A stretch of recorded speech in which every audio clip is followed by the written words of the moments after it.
Welcome to today's webinar, Supercharge Process Automation Designed for Regulatory and Market Responses.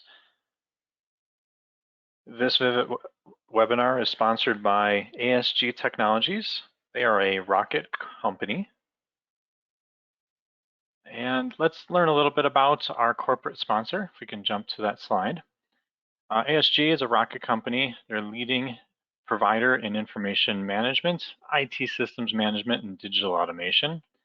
Their IT systems management portfolio provides an array of trusted and evolving performance management, IT ops management, and application management solutions that can improve, modernize automation governance in your hybrid IT infrastructure spanning mainframe to cloud. Today I am your host and moderator. My name is Chris Trimper. I am the current Director of Education for Vivint Worldwide. Today we have some great speakers. We have Greg Wilson, who's the VP of Content Specialist at ASG. He leads ASG's Technology Content Service practice for North America. He's worked closely with a variety of Fortune 500 organizations for the past 3 decades to deliver innovative solutions and develop their enterprise content vision. And his career includes tenures with leading technology firms in the content industry, as well as various startup organizations. We're also joined by John Solov, the Principal Solutions Engineer for Zia Consulting. He's over a decade of experience in content management and capture, and leverages his implementation experience with numerous technologies to create elegant solutions through demonstrations for current and potential clients. Now we want to go over a couple of housekeeping items on the next slide for those of you new to some of our webinars. This is a live session that we are recording. All the recordings are available to Vivint members after the fact. And we will have opportunities for questions from all of you throughout this session. If you have questions, let's go to the next slide so you can see what this control panel looks like. So you can see there's an area for questions in chat where you can type in your questions, and we'll try to get to those questions throughout the presentation, and we'll certainly have an opportunity for some Q&A at the end. An additional fun feature of this webinar is we're going to have some polling questions throughout so that both Greg and John can drive the conversation in the right way for all of the community members today. With that, I'd like to turn it over to Greg from ASG to learn about the supercharging of our process automation. Thanks, Greg. Over to you. Sounds great, Chris. Thanks so much for the introduction, and thanks to our audience for joining us here today. And John, always enjoy our conversations, and glad to have you on board for our discussion as well. So what I wanted to do, I guess, just before hopping into the agenda is just first off saying that John and I would like to thank our audience here for investing your time in this session with us. And we'll do our best to keep this fun and keep it informative. And also like to comment just on today's topic here a bit. When we think about automation, it's all about doing things faster and better and more accurate. And a lot of times the other side of that coin is really thought of as maintaining proper compliance practices. And these two concepts, automation and compliance, may seem at odds for many of us that have been in this space for a while and worked on projects, but they really can live in harmony. And that's one of the things we're going to drill down into a bit here today of how to do that. So now with the agenda, what I want to do is start out just taking a few minutes and discussing some of the recent trends in this kind of new frontier of content services, and how we manage and access and automate documents and records. And there's a lot going on in this space, and it's easy to miss the forest for the trees sometimes. So before we dig into each one of these 3 discussion topics that we have, I thought these broad themes would be a really good starting point. And then, John and I have had an opportunity to get together and spend some time and just talk about what we're seeing out in the field around modernization and transformation projects, and where and how governance comes in around this. And we've really, thinking about the clients that we've worked with, we've come away with, kind of 3 key themes, if you will, that we just see over and over again within the projects that we work on. So the first here is automating information governance. The second around digital transformation. And with our lens here today, we're going to be thinking about that from an operational excellence perspective and automation. And then also just thinking about the advent of cloud and what's happened there over the last, half decade or decade, and how that's really, along with COVID, led into a lot of infrastructure modernization. So these will be our three topics. We'll have a couple of questions on these, and it'll really be, John and I kind of interviewing each other. And then, as Chris mentioned earlier, we do have the chat available for folks that have questions or, have some things that they'd like to share as well. Please chime in. We'll try to get to those as we're going through, our session here. If not, we'll try to hit those at the end with some Q&A time that we have. So I guess I'm starting out initially and just thinking about current trends. There's actually, Chris, I'll pause for a second. I think we might have a polling question that you wanted to start with. Yeah, so we'd like to learn more about the audience today. So, what best represents your current role? Are you an end user? Are you in IT management? Are you in business management, IT leadership, or business leadership?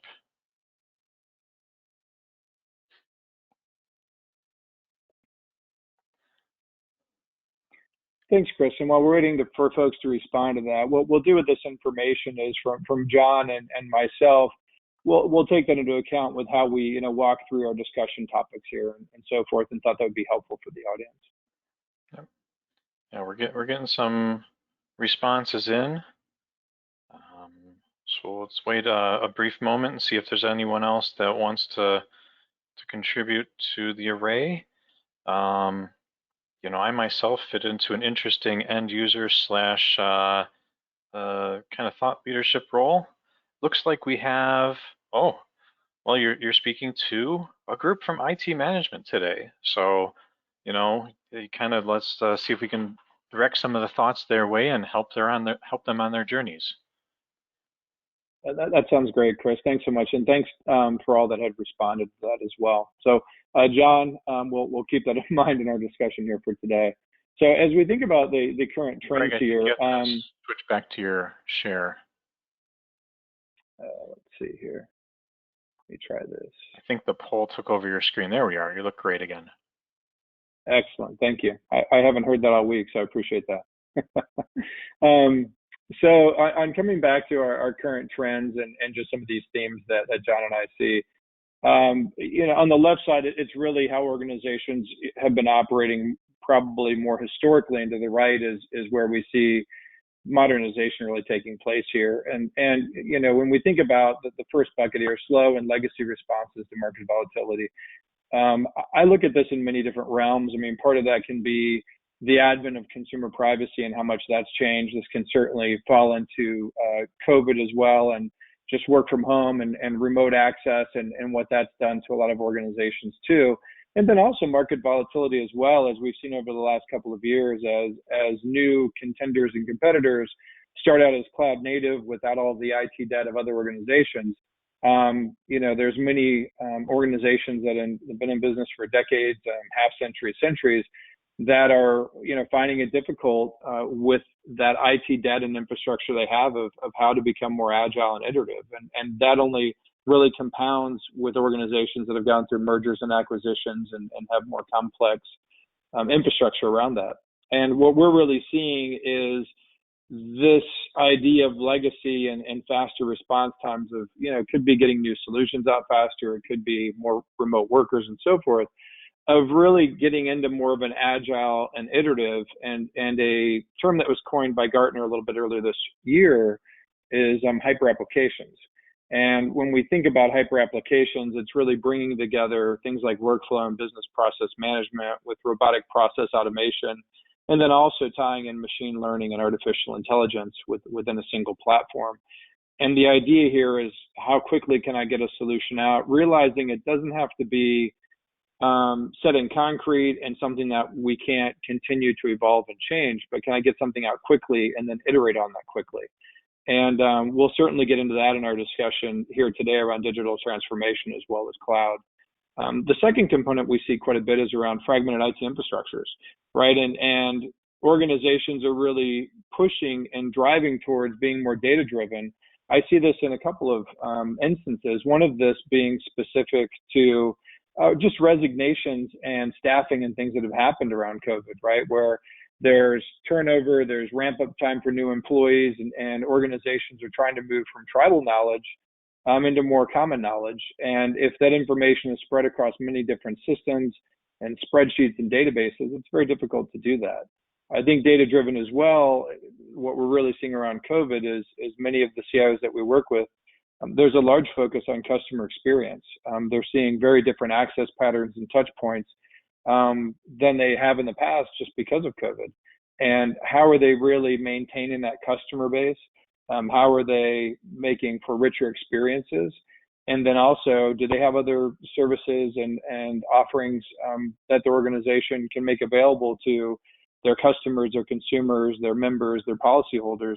And how do they do that in a very tactful and tasteful way? And I think that really becomes that data-driven experience. A real challenge we see around that is just those fragmented IT infrastructures that are there in siloed systems, if you will. And then last but certainly not least, and part of our discussion here today is around, compliance practices and trying to get, the time it takes to just agree to and finalize and document governance practices, let alone to actually get those implemented and then to keep those moving forward with some tailwind, if you will. And a lot of times what we'll see is it can end up being a little bit more of a start, stop, and reactive response to that. And the goal here is really, how do we get that to be more governance first? So as documents and records are coming into an organization, we're identifying all the sensitive information, we're correlating that back to the customer that this belongs to. And we're moving away from, scattered documents that might be out on, shared drives or on a particular PC or laptop or out in SharePoint, and getting them into a system that actually can better track, access to that information, retention of that information, redacting personal information, and so forth. So those were a couple key themes. John, I just to give you an opportunity to chime in, I'm curious if, with my overview here, if there's anything you'd like to add into this slide as well. Any thoughts? I think this really touches on everything. The current trends really are around allowing people to do what they need wherever they are. And I think a lot of these are address that as well. That ability to be agile, to know that the world is changing around us and we have to be able to react to it quickly. I think all of that kind of feeds into these concepts as well. That sounds good. Appreciate it. Yeah, and we can move along here within our presentation. I do believe that we have another polling question before we dive into the site as well. So Chris, I'll pass it back over to you. Awesome. So I'd like to know, where is your biggest challenge with addressing consumer privacy and regulatory compliance regulations?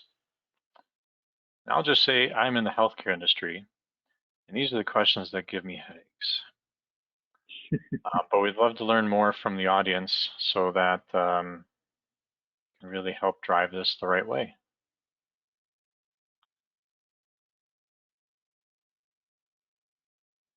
And it's always very interesting too. I think you'll see this with a number of the polling questions we have. Part of this is just thinking about these three discussion topics as journeys, and where organizations are today and how they're thinking about things. So really appreciate your responses here.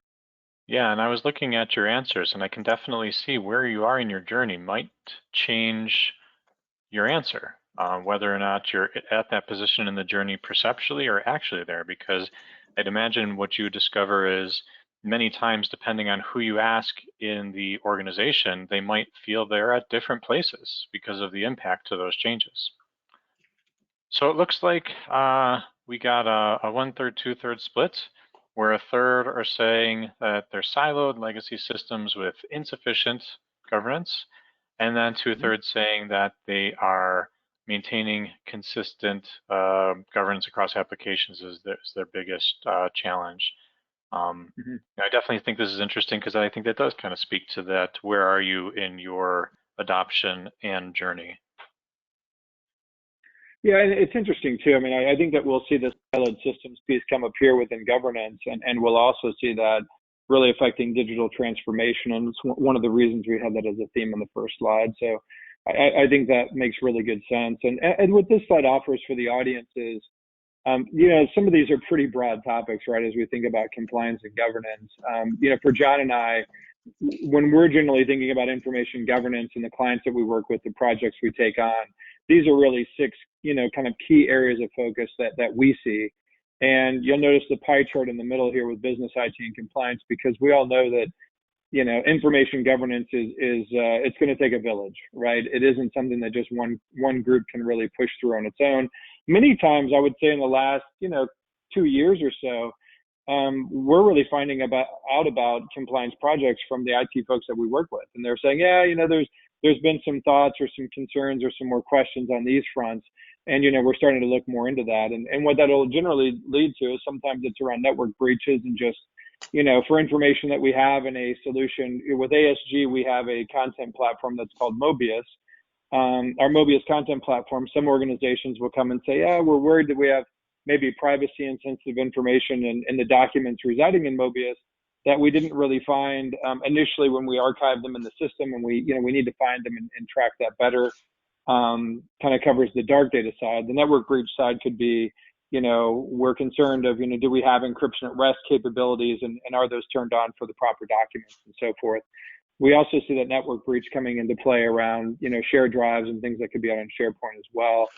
I don't think policy and adherence is probably a surprise to anyone on this side with the IT management background. Of it's one thing to get the policies, in motion, but it's something else to adhere, and we'll dig a little further into that. Siloed systems, I look at it 2 ways.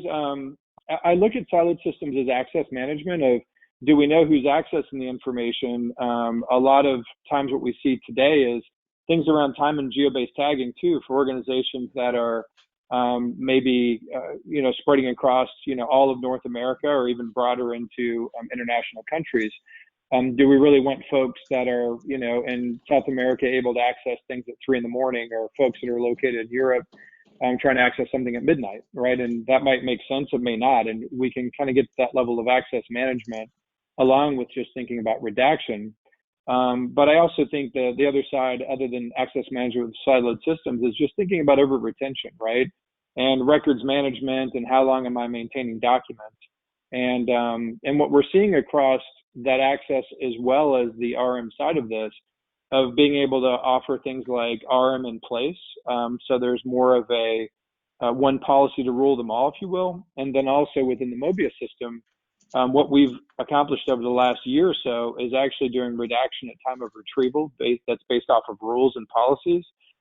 So we can hit third-party systems and actually, on the fly, apply data masking to those as well, without a need to move, scanned images or spreadsheets or other things into Mobius to do that. So it's a big leg up there. And I think within that, siloed systems, I kind of touched upon access and over retention as well. So with that, John, I wanted to give a brief overview, and then I'd like to go ahead and dig into our first question of the day here. So, John, when you think about, successful information governance practices, I'm just curious, how that may have changed as you start thinking about where we are today, a year and a half or so into COVID, and how organizations have, problems they've been addressing and how they've been able to overcome them. Yeah, I think it's pretty interesting because COVID really forced a lot of organizations to take steps that they likely would have eventually, but it's really pushed organizations to be able to allow for remote work, be able to think about dealing with digitized content. A lot of organizations, many that we work with every day, are still using paper, and paper doesn't work when everyone's remote. So it's actually been a great nudge to get people thinking about how they can digitize, which largely is the first step towards a digital transformation, is just capture, getting from paper to something digital. And then this allows us to really know what we have. When we have a warehouse full of boxes, it's really hard to go back and look through that and say, hey, do we have any PII that that we need to know about for governance, for regulatory purposes? So that ability to really start focusing on digitization and turning that paper into digital content has been huge, and a great push. This has just been a great opportunity for a lot of organizations to go through that.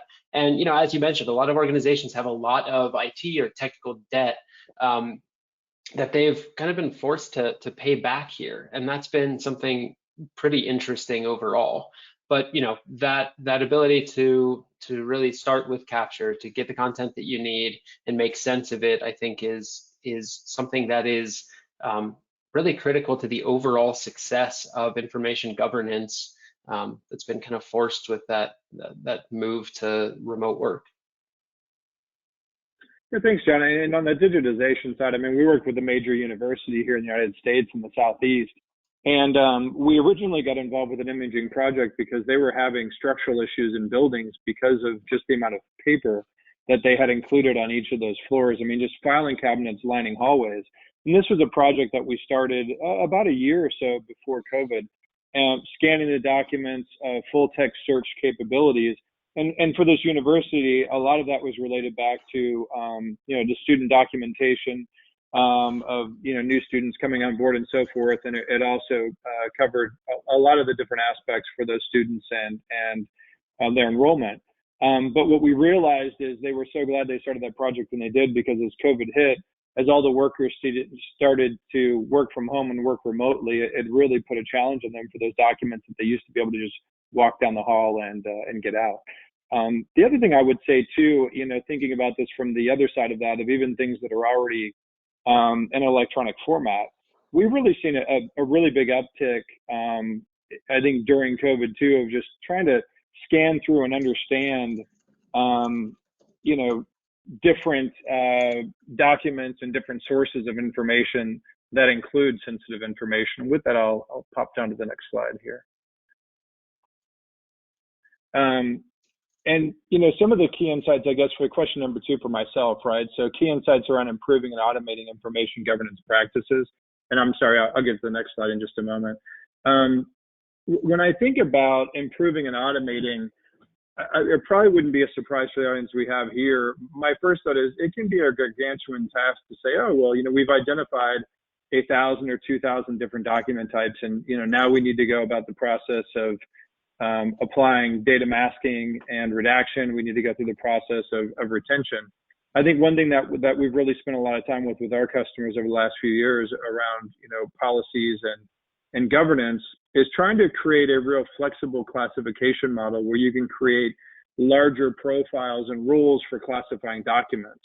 And this ends up making it a lot easier to manage and then update this information as well. So, rather than creating 1,000 different document types that's happening within the IT management team or happening within the records management team, we've really been able to drill this down within the Mobius content platform of maybe that being like 50 or 100, and then having some variations off of that, which really just kind of speeds up the process. When I also think about the automation side of this, I think about really 2 things, right? I think about over retention and I think about legal hold processes. And, if there's one takeaway I would have for our audience here today when it comes to information governance, I would say think about the 2 key systems that you have in your organization today that actually manages customer information. And that could be, I'm thinking specifically here probably documents and records, but it'd obviously be data and databases and so forth. Your ERPs, your line of business application, your imaging system, and so forth. And if you think about it, really taking a look at that over retention and how is that handled today. A few years ago, organizations were really holding on to those documents forever. They were afraid to delete them. And now as we see GDPR and California consumer privacy and other consumer privacy regulations, organizations realize that it really is a risk holding onto those documents longer than needed. But many times that over retention and that retention process just isn't automated. There's not a workflow around it. It's still very manual. And we see the same things around legal hold processes as well. So I'd say if you look at your top 2 systems that you have in place today, just think about the legal hold process. And, I think about a financial services organization that we worked with in the Northeast, where what they were really doing around that legal hold process was extracting documents out of Mobius and out of other systems and then maintaining them on shared drives and saying, okay, well, we don't want to delete these documents when they come up to the retention schedule. We've got a class action lawsuit or other lawsuits that are in action right now. So we need to hold these and maintain them. And it ends up being just a gargantuan effort with a staff of 5 to 10 people that were involved with that. So I would say for, improving and automating that idea of, thinking about over retention and legal hold processes is a really good starting point. And what I'll lead into, yeah, go ahead, John. One other really quick note on that, automation I see as I mean, a foundation of good information governance, because you don't want to be out of compliance, miss regulatory compliance because, Bob forgot to click a button on a document. I mean, it's just it's something that needs to be part of a process and not a manual task in order to ensure that you're meeting those the compliance issues that you need to. It's a good point, right? And I think when we think about automation as well, I mean, there's a lot of talk about, low code and no code and iterative. When I look at what we have available in Mobius and how that's grown over the last, number of years here, it really is something where, we're able to put together a demo for a client within a couple of hours with something that's custom from a process flow, as well as a delivery and user experience. And John, to your point, if we're working with clients and there's an over retention process and there's something manual there, obviously these processes can get complex, but having a tool that's easy to go out and map these out and build them in just makes it that much easier to do, for sure. Yeah, so thanks for chiming in on that. This process flow that I was going to walk through to here was just back to my point about thinking about identification, right? And Mobius is a content platform that's been in place, for a number of decades. We have clients that originally ran us on mainframe. We've been running on open systems for, 20 years now, and we're probably a half a decade into, running natively in cloud. And what we see is, I guess the first way I'd look at this is clients that have been using Mobius and archiving documents and images into the system for years. There's a fair amount of sensitive information that's out there. And if they archived something 5 years ago, there was probably only certain things that you needed to mask. Now with sensitive information, there's even things like marital status and gender and street address and other items that they just didn't really fathom when they originally archived those into the system. So the reason I pull this up in that example is, we're able to actually go back and crawl through all the archives within Mobius at a document level to identify sensitive information. And then say, okay, well, I know that I need to apply redaction to this. On reviewing this document and correlating it to the right customer, is this account closed? If it has been closed, how long ago was it closed? And let me make sure that I'm updating retention around that. Now that same idea of the intelligence and the machine learning capabilities that we have with crawling and classifying, not just apply to documents and records in Mobius, but we also do this against shared drives and SharePoint and Teams and OneDrive and so forth. And we can also go ahead and do that against, what you'd find in spreadsheets and databases as well. And the goal here, I think, and what we're trying to highlight is not just the classification side of that, but also being able to take action on it. So, we might find sensitive information and, a document needs to be destroyed. Maybe there's a need for no action after it's been reviewed, or maybe there's a need for migrating those records into a platform like Mobius, where you get a full suite of governance services that we've been talking about here with things like encryption at rest and redaction and access management. At the same time, if you're going to destroy a record, you may not want to just have somebody say, I'm going to reach out and destroy it and put a log over here that I handled that. We can actually put that within a workflow process. So then we're tracking what was specifically deleted, who deleted it, who approved the deletion, and so forth. And we're seeing some, really good results here as well with this end-to-end solution around governance. Apologies, a little trigger happy today. If I come back to this slide, we're seeing on crawling through Word documents, Excel spreadsheets, even images, over 95% accuracy of identifying sensitive information and correlating it back to the right client. We're seeing 30% less overhead in actually scanning that unstructured content at scale. So for a lot of us, we generally, clients are within the Fortune 1000, and many of those have global rollouts of Mobius. There's times where we might be in a departmental solution for, let's say, something like accounts payable. There's other times that we might be managing, petabytes of information, so that overhead is pretty important there. And then also just really assisting clients, where the clients that we've worked with on this type of solution, seeing about a 60% cost reduction in how much staff is involved in manual processes of actually handling customer removal requests. And John, to your point earlier, that really fits in with having a low code, no code type of workflow scenario. that we can get something rolled out and start to automate this too. Absolutely. Cool. So with that, I will move us along to our next slide. And I think before we hop into digital transformation, Chris, did you have another polling question for us?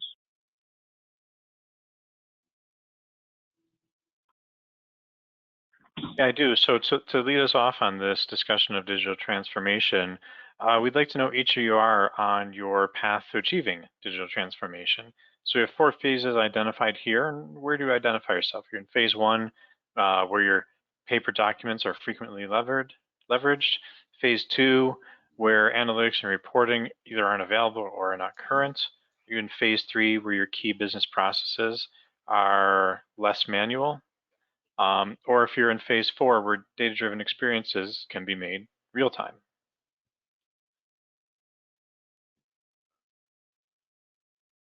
So wait for some answers to come in here. Yeah, and we realized too that we try to set these questions up realizing that there might be certain applications that you have further automation with and transformation around in your organization. But there's also, I think, kind of a trend of just where organizations are on this level of maturity as well. No, absolutely, for sure. So we got some answers in, and it looks like everyone attending is identifying in phase 2, where they're saying that analytics and reporting aren't available or are not current. I can definitely understand what they're talking about. So hopefully that helps you drive the conversation for this next section. Yeah, absolutely. And I would say, when we think about transformation, you'll notice here that the gray box isn't just talking about replacing everything you have and to find big results. It's about taking a look at the infrastructure that's there and is there a fast path to how we can augment and extend and streamline? And it's interesting, right? Like, I've been in the content services space for years, and I felt like we would kind of beat our chest on our repository and say how fast it was and how quick you can retrieve from it. And I noticed I was on a call last week with a new customer we were presenting to, and they said, "Oh, I get it. You guys are really kind of like an enterprise middle layer for connecting, siloed systems, and you bring automation to that and governance to that." And I thought, wow, that's a big step, forward from just, hey, we've got a repository and put stuff in it and folks can access it, right? And I think part of that is, as we think about that automation, we realize that it really is an ecosystem, right? It's not just, hey, I put a document in Mobius, I got a new claim that's in, or we're working through an underwriting process, or we're doing an employee onboarding. Sure, there's certain documents and information that we would be involved with, but there's a lot of live information and stats and analytics that can really help us on that journey and just make it more of a data-driven experience for the end users, for vendors and partners as well. So we'll dig into that a little bit here as well with some of our questions. And with that, John, I wanted to give just a brief overview, and then I'll pose the first question for you. We work with a lot of different companies, right? When you've worked with organizations that you feel really are truly digital transformed and have made huge strides there, what are some of the signposts that you see that really you kind of nod your head out of, like, wow, these guys are really modern? Yeah, I think there's kind of 4 areas. So they've deployed low-code applications, so they have agility. It's easy to make changes. They can get to market quickly. There's also really just microservices, cloud deployment, containerization. Ways again of being agile in your cloud deployment, so that you can quickly change and adapt. Those are all really important. The microservices piece, the ability to kind of plug and play, take pieces out, put pieces in, and just have that ability. AI services. So how do we add value to content or processes using AI and ML services? That's I think a more advanced, area along this digital transformation journey, but I think it's a really important one. And then just automation, hyper automation, process. minimizing those manual tedious steps within your process, allowing individuals to focus on the high value activities that they should be doing, not doing something like data entry or, walking a document down a flight of stairs to give to someone else. So that idea of hyper automation and really minimizing the extra time people are spending doing something that's really not part of their job description. Those are really the kind of four main areas that we look at to be able to tell, how far along are we on this digital transformation journey. Yeah, good stuff, though. I guess to touch on a few of those too, I would agree. I mean, I've organizations that have really wrapped their arms around, Docker and Kubernetes in a way to just fast track how they're getting new applications out and very easily can put up, non-prod environments to test out new items is helpful. I'd also say that, for many organizations, just depending on their size and how they're structured, it can be a pretty heavy lift of getting that kind of Kubernetes expertise in house. And John, I know, we at ASG Rocket work, closely with Zia, and you guys bring a wealth of knowledge on those fronts as well, and in managed services and rollouts as well. So I just wanted to kind of call that out. I'd also say for, artificial intelligence and machine learning, I feel like we're finally kind of getting over the hump. Like just in the last 18 months or so, I feel like we're now doing proof of concepts where the AI and ML results aren't lackluster, where organizations are like, oh man, that's cool, right? And I see it, thinking about it from a content services side, I see a lot of that focus right now being around classification, right? There's a lot of manual effort that's involved when a document or record comes into an organization, and how do we understand what it is, and how accurate can we be with that, and how many touches does it take? And I think AI and ML are really helping out there. We've been working hand in hand with Zia, where Zia is also building out, templates around this for certain document types as well, and then tying that back into AI or ML to really give us a leg up and get new solutions in market faster, and focusing on some of these key kind of document-centric workflow processes, if you will, around things like claims and underwriting and employee onboarding. I also would say the flip side of that with AI and ML of looking at it not from just the classification side, but also looking at it from an extraction side. And John, it kind of goes to your point of, what's the work that we have individuals doing, and how much of that is manual, and, coalescing information, summarizing information from multiple places, comparing it, walking it down the hall. And I think having some intelligent extraction that isn't just pulling stuff out of a document or record, realizing that 60 to 70% of all data in an organization is unstructured. So there's going to be some rich data within those documents, but also then being able to extract and pull information from spreadsheets or historical information from other documents and records or databases and data lakes.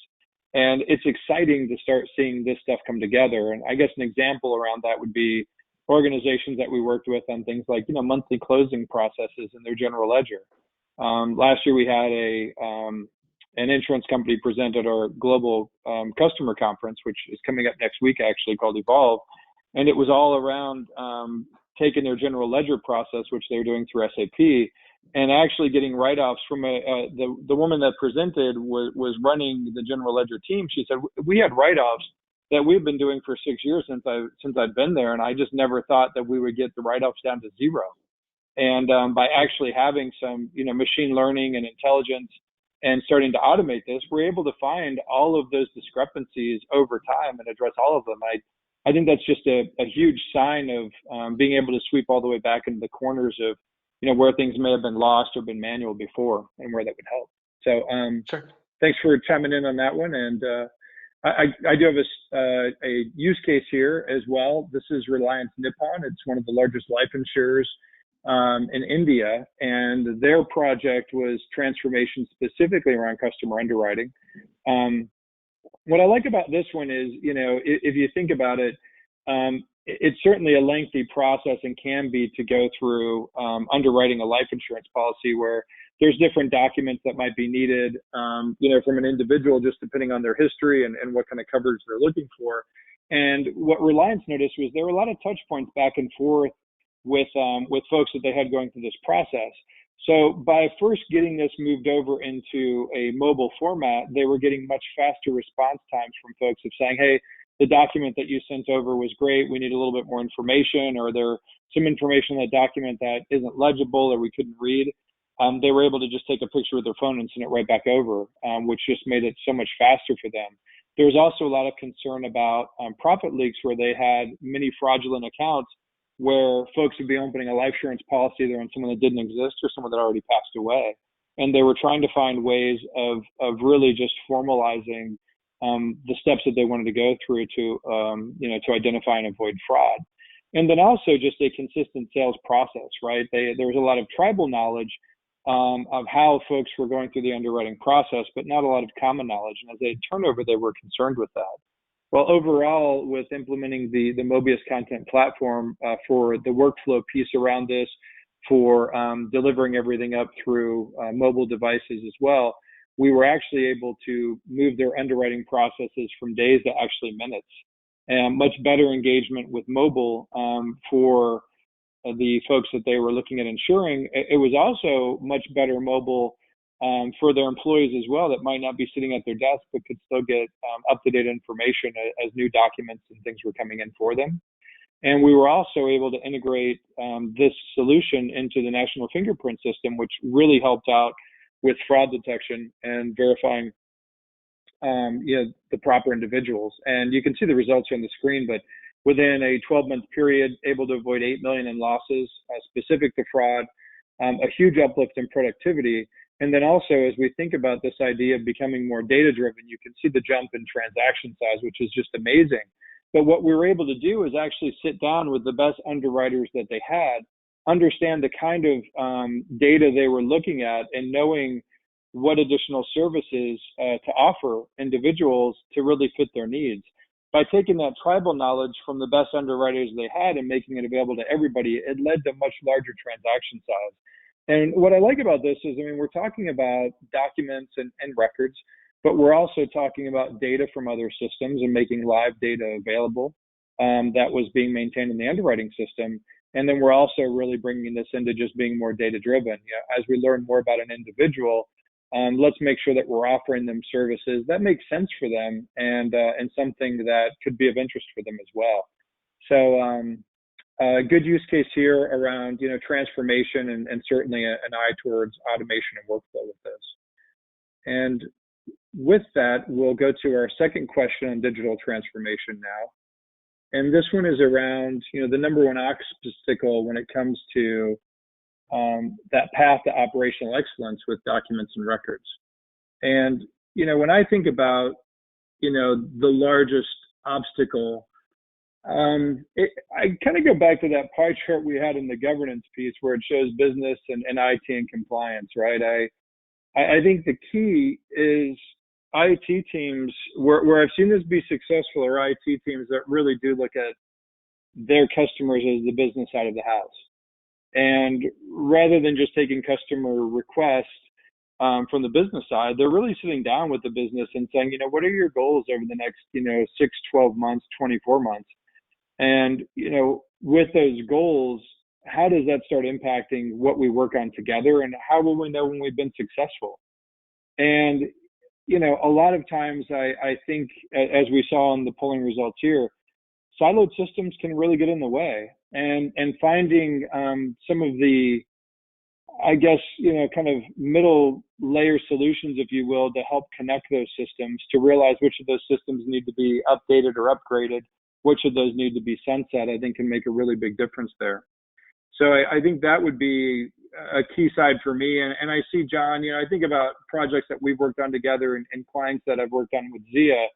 I think what we really try to do is be the glue that brings kind of the IT and the business side of the house together. And I see that we play varying roles within those discussions, within those projects, but it's really trying to find that middle ground and really find some quick business wins as we're working on some of those items as well. So, yeah, and I would also tie in there that idea of kind of getting away from paper that you brought up earlier, John. So with that, I'll pass it over to you.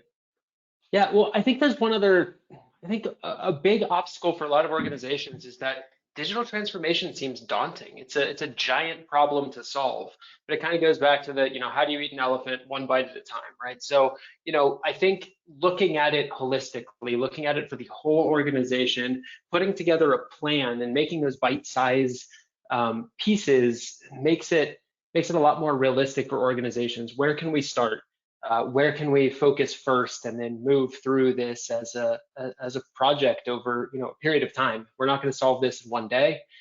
We are going to solve it over a period of time. It's a digital transformation journey. It's not something that happens immediately.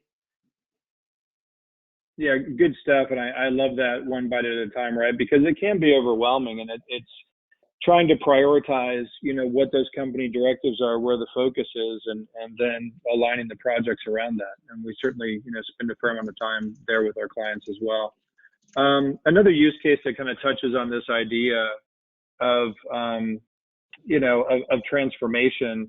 This particular client is a leading dental and vision benefits administrator. What they were really focused on was just trying to get better service, for their members and a better experience for their agents as well. And they wanted to actually speed up the response time and resolution time that they had around claims requests. They also realized that there was a compliance concern just around not having all of their documents centralized and in a secure place. So when we started working with this client, they'd be working on a claim, documents would come in specific to that claim. The knowledge workers in the claims group would end up taking those documents, maybe save them on their PC and maybe put them on a shared drive so other folks within the department could get to them. But it ended up just being a very scattered kind of an approach. And, there could be documents that somebody in that group is waiting on. It got to the shared drive, they weren't aware of it. You've got, members that are calling back in. Did you receive the documents? Where am I at with my claim, and so forth? What we're able to do through this process was actually bring in digitization up front. So as any document or record makes its way into their organization, whether it's received via email or via fax or hard copy, that we're immediately getting that archived into Mobius and classifying that document to understand what it is and who it belongs to.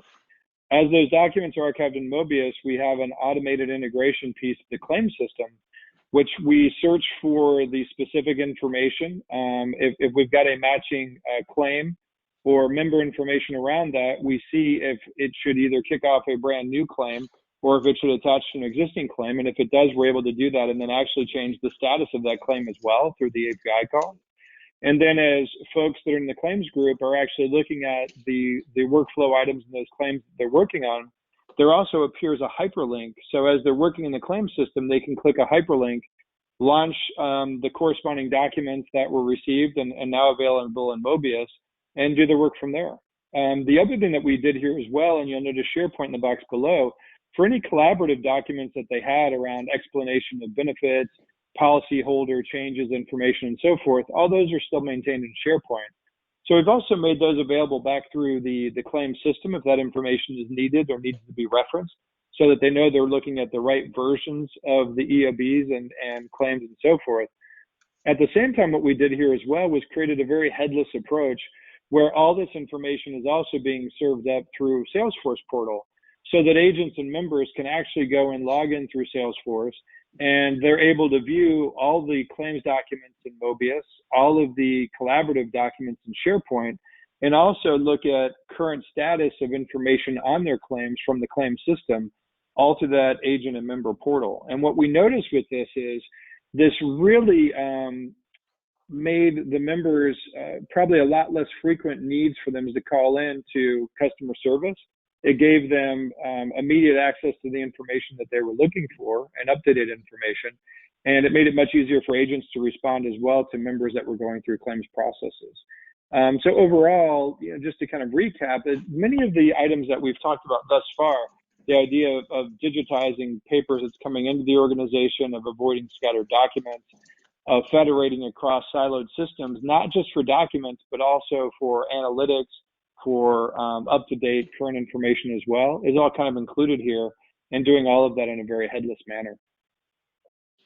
And with that, I will take us to our third discussion topic, which is around cloud and infrastructure modernization. And Chris, I believe we have our fourth and final poll here as well. Awesome. So to lead into this next segment, how would you describe your company's approach to infrastructure modernization and cloud? Got a couple levels here, ranging from being cautious all the way to having our key applications run in the cloud. Let's give a moment for some individuals to vote in. Yeah, and I would say as they're pulling up too, right? I mean, we see organizations at very different levels of this with their how comfortable they are with cloud and what they're also willing to put out there from a compliance perspective or SLAs that business groups are worried about. So many organizations are dipping their toe in the cloud, but many organizations are kind of in different spots. So really looking forward to your feedback here as well. Yeah, and I'd say while we're waiting for the responses to finish trickling in, ourselves, we're trying to hover around at a level 2 right now. We're kind of a half level 2, half level 4, as you can imagine. But of course, with cloud comes, potential cost implications and weighing those out as well. I can say personally for me, I kind of enjoy going cloud because there may be less headaches involved in that adoption. So we got the polling results in, and it looks like the attendees here, they're kind of just trying to dip their toes. They're a little cautious, but they're considering. Excellent. Yeah, thanks everyone for responding to that, and that makes sense. I mean, a lot of times we see organizations that are just getting started in cloud, or they might be cloud first for certain new applications. I would also say that many organizations that are cloud first for new applications, we still see them looking at their current infrastructure that's on-prem and thinking, well, if I move part of this out to the cloud, I have orchestration and processes that need to touch many of these different systems. How well can we really handle that as we think about a hybrid environment that could be running out in a public cloud, it could be in private cloud, it could be on-prem, and then other organizations that are leveraging mainframe as well. So thanks for the feedback, and that will certainly inform us as we dig further into the questions here. So John, I will pose the first question to you around, how have infrastructure modernization projects evolved and what lessons have been learned with ZIA? I know I've been personally working with ZIA for, about 4 years, and I think some of the first projects we started out on were cloud projects. So we're looking forward to your feedback here. Yeah, definitely. I think a few years ago, most organizations that we would have asked that previous poll question to would have certainly said, level 1, cautious to the cloud. But we're seeing a major shift, and cloud native is really becoming a reality. A lot of organizations aren't saying, can I do this? It's when will we do this? So, people used to be really nervous about the move to cloud. It's becoming more and more normal. I think one of the lessons learned here is that a move to the cloud does require some new expertise on the side of the organization who's doing it. We've kind of learned through this that we really need a cloud readiness assessment. So is the customer really ready for this move? Can they handle if we're deploying to Kubernetes, Docker, containerization? Running in the cloud, once it's there and running, has an enormous number of benefits, but it's not the same as running on-prem, and the technologies involved, the skill sets are different. So one of the things that we have discovered that we really need to focus on to make sure that these projects can be successful is that cloud readiness assessment. Is the organization really ready to do that? And if not, how can we help them get there? What sort of education or help can we provide? But we're seeing a lot of organizations that have been on-prem for a very long time, slowly trickling out to cloud, and these are organizations that do things like government organizations,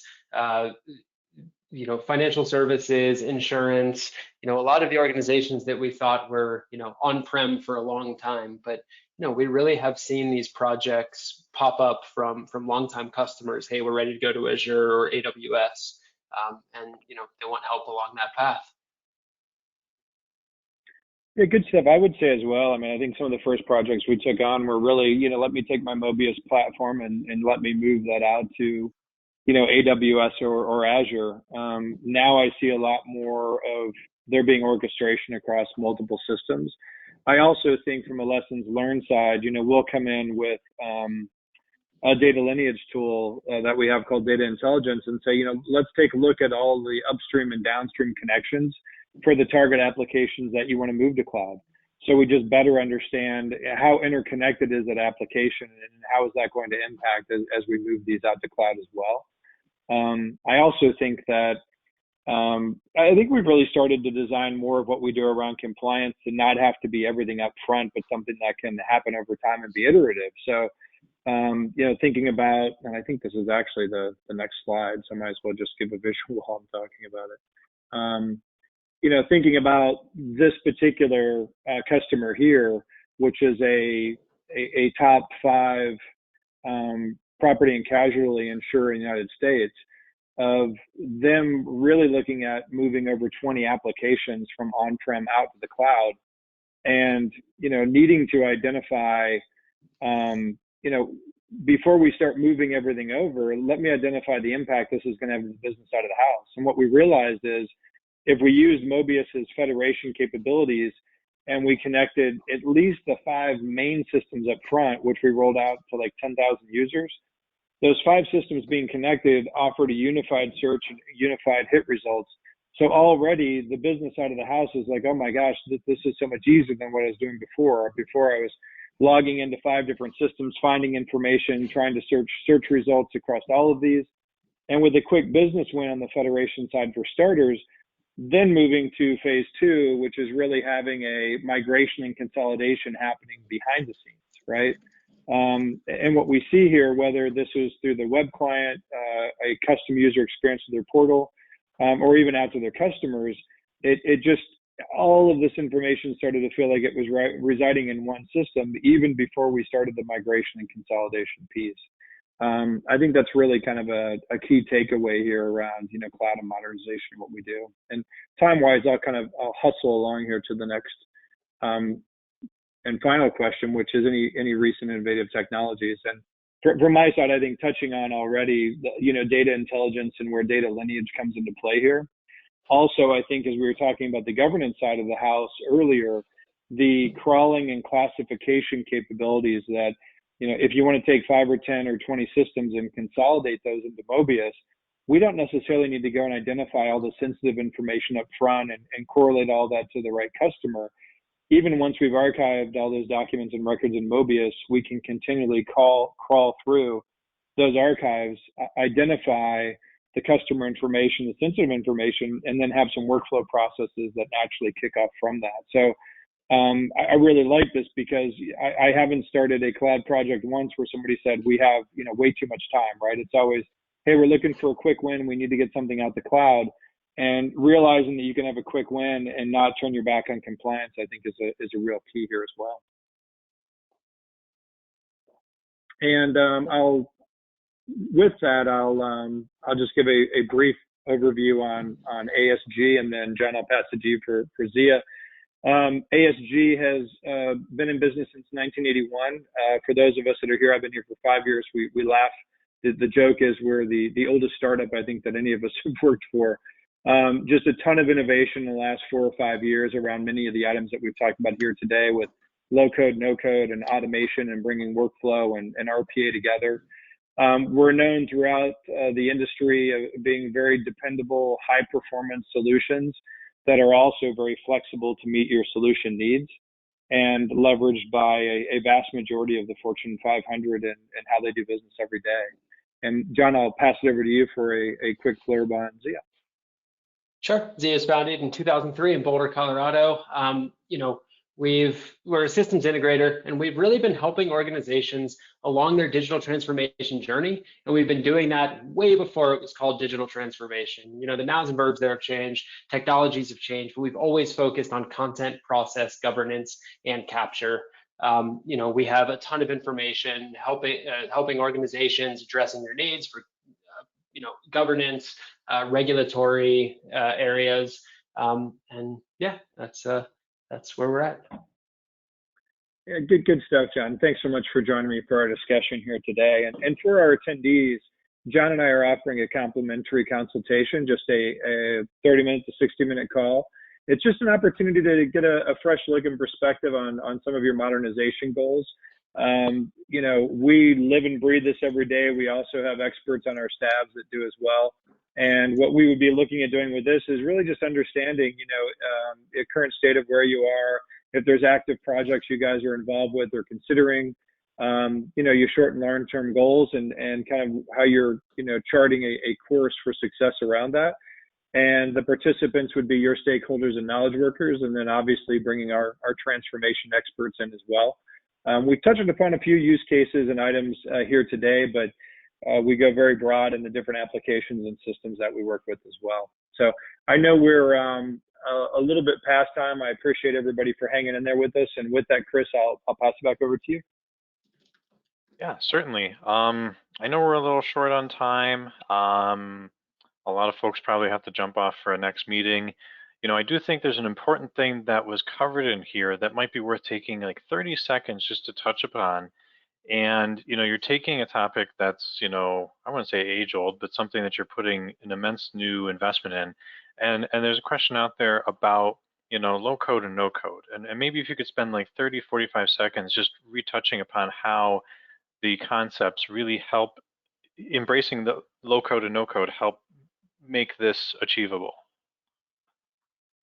Yeah, it sounds good, Chris. I'll take a crack at that one. So what we've really moved to with low code and no code, and I mean, I've been involved in around, you know, workflow and you know, user experiences, you know, for quite a while.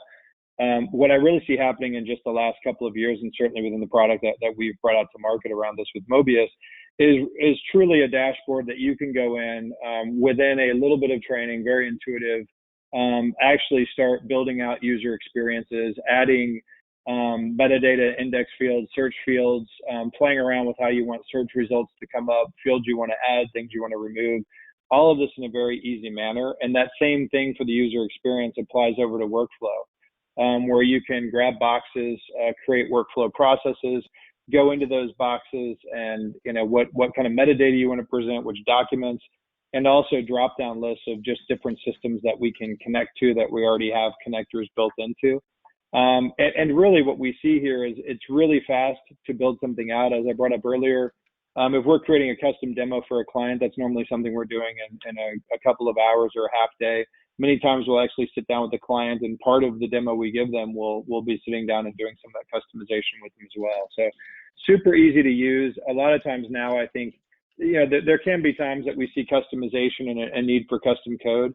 Many times that's probably more at an integration level between systems than it is on actually building out that UI or building out the processes as well. So with that, John, I'll pause. I know you've got a lot of experience here as well. So if you have anything you wanted to add to that. Sure. I mean, I think it really comes down to empowering individuals to be able to affect the processes and build out something that makes sense for them, iterate easily, and not get locked into something that, you know, that is hard to change. We know business processes change. We know the automation that we're striving towards is something that we need to work towards. It's not something that we necessarily get right the first time. We want that ability to iterate and to make it better and better without a huge lift. So low code, no code applications, you know, allow us to get there faster and get to the correct solution more quickly.